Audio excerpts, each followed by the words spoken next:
What happens when a nation decides to take its destiny into its own hands? For years, African countries have been trapped in cycles of foreign aid and dependency, but Burkina Faso is rewriting that narrative. This West African nation is making bold moves to achieve economic and agricultural independence, proving that true sovereignty lies in self-sufficiency.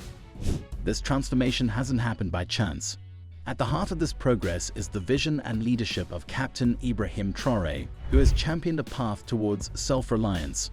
On January 31, 2025, Governor Mariama Konate stood before the people, showcasing the remarkable progress the nation has made under his guidance. From prioritizing local production to fostering national unity, Traoré's leadership is steering Burkina Faso toward a future where reliance on foreign imports is a thing of the past. And the evidence? Look no further than Banzen's flourishing farmlands.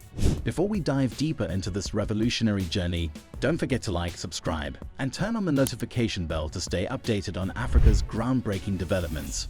How do you break free from dependency? You start by producing what you consume. Burkina Faso is doing just that by prioritizing large-scale wheat and rice farming. Recognizing the need for agricultural modernization, the government took a bold step in 2024 by importing 400 brand new tractors to boost food production. This wasn't just about acquiring machinery, it was about investing in the future of Burkina agriculture. The government also implemented training programs for farmers, teaching them modern farming techniques, including efficient irrigation methods and sustainable land management practices. Agricultural experts were brought in to advise on soil health and pest control, ensuring optimal yields. The impact? Banzen's farmlands have expanded to 450 hectares, with an impressive 100 hectares now dedicated to wheat production, a historic first for the country. Instead of importing wheat from abroad, Burkina Faso is laying the groundwork to feed itself and eventually become an exporter. This shift has also led to the revitalization of rural communities. Young people who once sought opportunities in urban centers are now returning to their villages to work the land, contributing to the growth of their local economies. What does this agricultural revolution mean for the people? It means jobs, empowerment, and economic growth. Farmers, transporters, millers, and traders are all finding new opportunities as the demand for local produce soars. The increased agricultural output has also led to a decrease in food prices, making basic necessities more affordable for Burkinabe families. This improved food security has a ripple effect, leading to better health outcomes and increased productivity. In villages across the country, local markets are now filled with fresh, homegrown wheat and rice, reducing the need for costly imports. Farmers, once struggling to make ends meet, now have access to training programs and government support. The result? A nation that is not only feeding itself but also strengthening its economic backbone.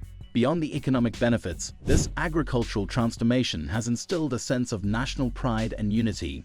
Burkinabe citizens are now more confident in their nation's ability to overcome challenges and build a prosperous future. But what happens after the harvest?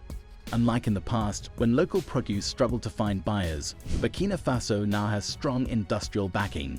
Le Moulin du Sahel, a major milling company, has stepped up, committing to purchasing the entire wheat harvest. This guarantees stable income for farmers and ensures that locally grown wheat is processed within the country. The government is also working to attract investment in other agro-processing industries, such as rice milling and fruit canning, to further diversify the economy and create more job opportunities. This is more than just farming, it's nation building. By keeping production and processing within its borders, Burkina Faso is shielding itself from fluctuating global prices and foreign market control. This is economic independence in action.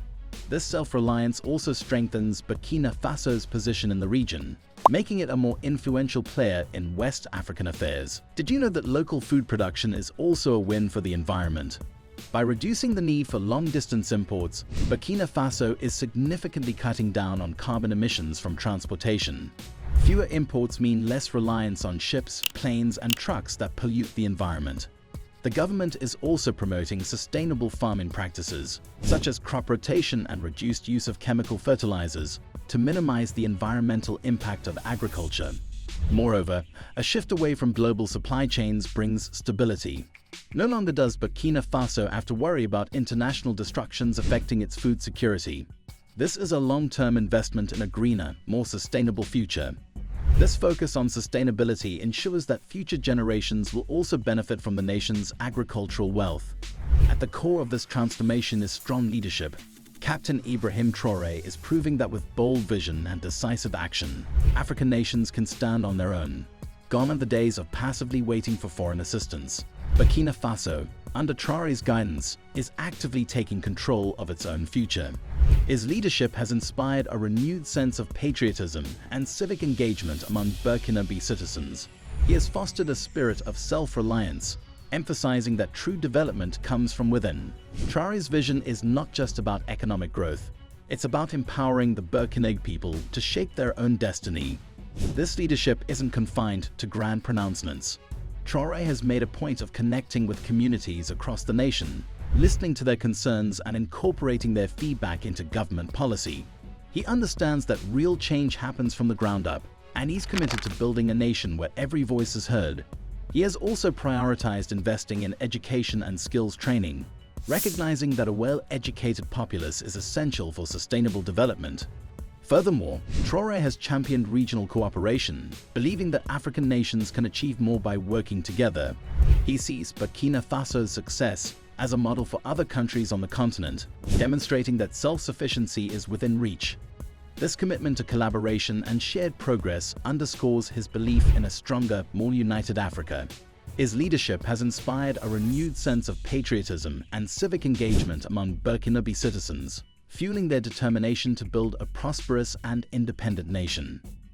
During her recent visit to Banzan's wheat fields, Governor Mariama Konate emphasized the importance of this initiative. Her presence was a testament to the government's commitment to self-reliance and sustainable development.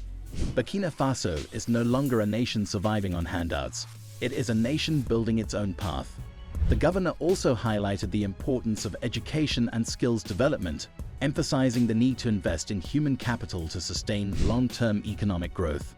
And the message is clear: if Burkina Faso can do it, why can't the rest of Africa? This success story is inspiring other African nations to explore similar paths towards self-sufficiency and economic independence. Burkina Faso is setting a new standard for African independence. Through smart policies, strategic investments, and strong leadership, the country is proving that self-sufficiency is possible. Other African nations now have a blueprint to follow, one that leads to economic freedom and true sovereignty. This model demonstrates that with vision, determination, and a focus on local resources, African countries can chart their own course towards a brighter future. So what do you think? Could this model work in other parts of Africa? Let us know your thoughts in the comments below. Don't forget to like, share, and subscribe to the African Web for more inspiring stories of Africa's rise.